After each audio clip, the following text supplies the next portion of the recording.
Hello everyone. First of all, I'd like from all of you that you calm down. We're here to talk rationally and to know each other. And this is, I think, the first commandment of our Lord in all religions. And of course, if you ask me about the situation right now, I think the whole world is prepared for a great war. Of course, you would ask me why. I think that because we all the people, the Jews, the Christians, the Muslims, we teach to our children to become fanatics, to think that they are better than the other. We have to, of course, raise our children to think that we are all equal in front of our Lord and in front of course, the instructions of our Lord and, of course, the justice. If we try to help and save the world. And I'd like to remember or remind the Jews that when they slam Hitler's father, of course, in front of him while he was a child, of course, they didn't think that Hitler will become in a position that, of course, will make him to, of course, take his retaliation from the Jews, all the Jews. We never support Hitler. We never accept his doing to the innocent people or to the Jews or to any innocent person in the world. I've read a book about, of course, the mothers of religions. I think, and all the prophets or the people, or of course the righteous people, never enhance or encourage the people to kill each other. But we wanted to feel that we are better than the other. Yes, I will go to heaven. I will be accepted from our Lord, and the other will be damned. And here we justify our actions by that our religion says so. No, there is no religion says that you shall kill the others. If Allah or our Lord wanted us to kill the others, he of course would do this without returning to us. No, we shall talk with each other, we shall know each other, and you would find that we all are human beings. We all have the same qualities. And thank you for listening to me. Thank you.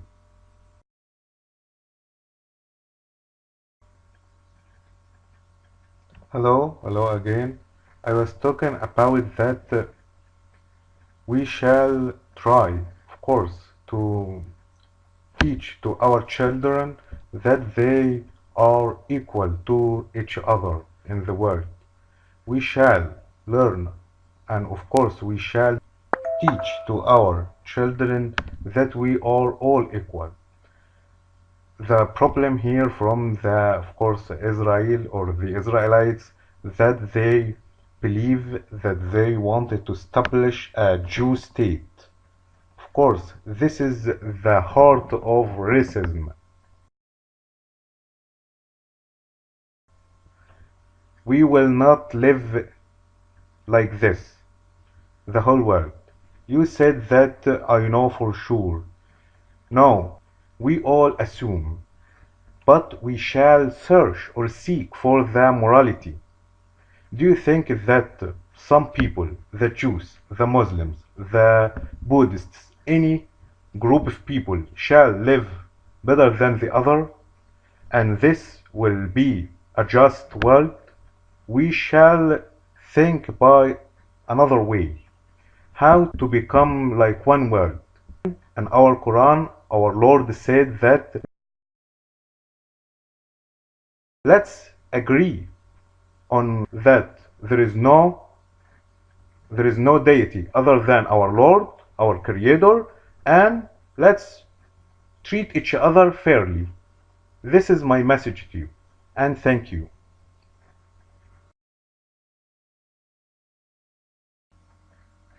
Hello again. Hello again. First of all, do you think that with provoking hatred between the people, of course, do you think that the world will be safer? I don't think so.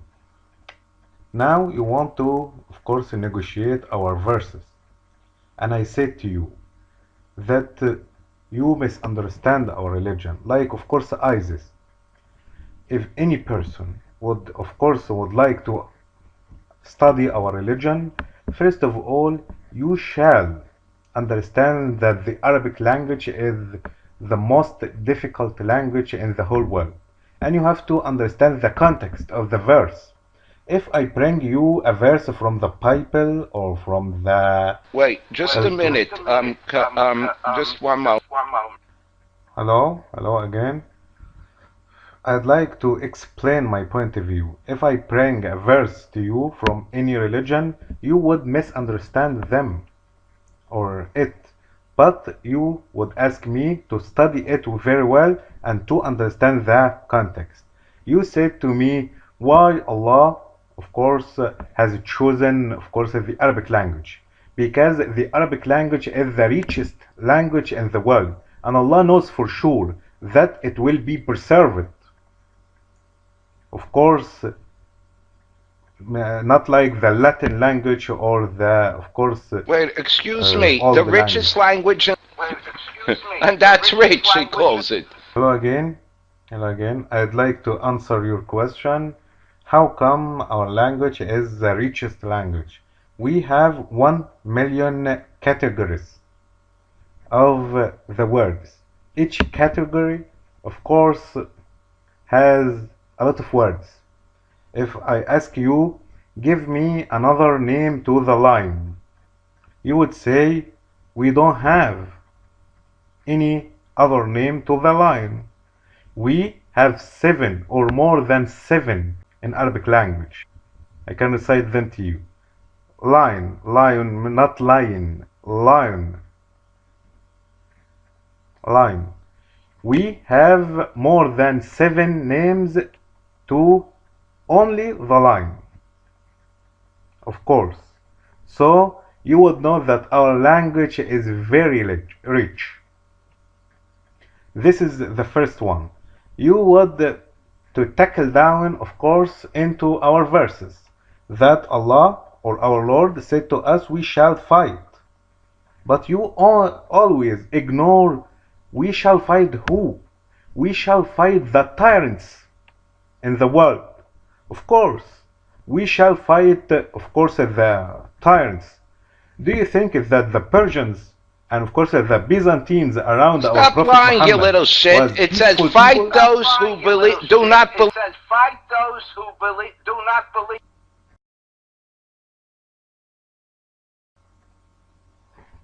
First of all, I think that Allah or our Lord in all religions talked to the people, of course, according to their circumstances and, of course, their situations, their, of course, type of living.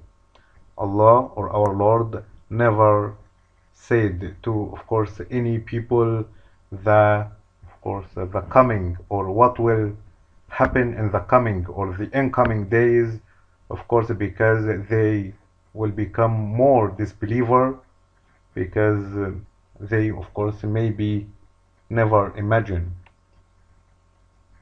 How is that? I'd like to, of course, clarify my point of view. I said that our language is very rich. So, and Allah knows that it will be preserved until, of course, the end of the days. And Allah, of course, expressed of himself very well, and of course cut it close, of course, by our language because of vocabularies and, of course, grammar. You would say to us, I think, that when and where Allah said that we shall fight the tyrants, you shall understand the context. We never, if our Prophet Muhammad killed any person in front of him, why he didn't kill the people of Mecca? Why didn't he kill all the people around us or all the Christians in the whole world? Why he made a pact with, of course, the Christians and the Jews when he came to Medina? No, you misunderstand our religion. You have to study our religion very well before you begin criticizing it. Now, I'm not talking about my religion or your religions. I'm talking to, of course, I'm trying to talk common sense here. We want to hear, from this room, and from any, of course, a field we can meet. We wanted to agree on, of course, some instructions, just instructions. What do you want from this room? And I'd like to ask you two questions.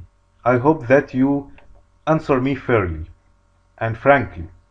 First, do you think that you above the whole world?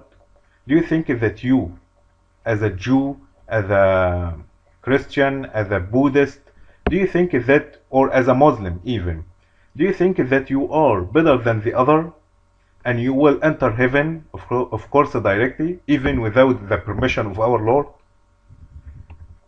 If you think so, I think you have a big problem.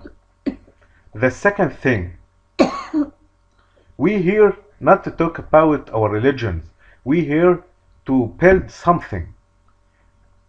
If you don't want to build something, what do you want to build here?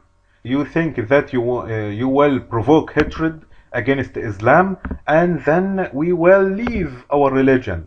No, we will stick more and more with our religion. Of course. And this will, of course, create a lot of fanatics. I have been talking to a lot of people, and they, until now, you planted in their souls that they shall fight the West. And I've watched a lot of movies and YouTubes that a lot of Jews in Israel, and of course a lot of Christians, that they think that they shall expel the Muslims. I want from the whole world to establish a base, a something that we all talk in it, and of course agree on some common instructions or something like that. Thank you. Thank you.